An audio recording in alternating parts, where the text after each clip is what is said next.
இது விலங்காடு பக்கத்தில் 3வது வீடு 1 BHK. 1 BHK attach bathroom. Then வந்து ஒரு ரூமு, செல்ஃபு, ஜன்னல். ஸோ நல்ல ஒரு பிங்க் கலரில் கொடுத்துருக்காங்க. ஸோ நம்மளுக்கு பிங்க் கலரே ரொம்ப பிடிக்கும் எல்லாருக்குமே.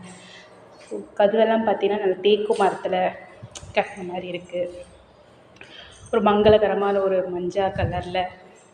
ஸோ சைட்டு பார்க்கவே ஒரு மாதிரி பியூராக இருக்குது பார்க்க. ஃப்ரண்ட்லேயே நம்மளுக்கு வந்து படிக்கட்டு போட்டிருக்காங்க. எல்லாமே நல்லாயிருக்கு. Loan available. ஸோ சைட்டை பார்த்தீங்கன்னா நல்லாயிருக்கும். ஸோ இங்கே கொஞ்சம் ஸ்பேஸ் விட்டுருக்காங்க. தென் வந்து இப்படி சரி போகலாம். இது சைட்டுக்கு வெளியே. ஸோ நல்லா ஒரு பிடிச்சி நடக்கிற மாதிரி கம்பியெல்லாம் கொடுத்து ஸோ சைட்டே நல்லாயிருக்கு. ஸோ வந்து இது 1 பிஹெச்கே வந்து புக் பண்ணுங்கள். தேங்க்யூ.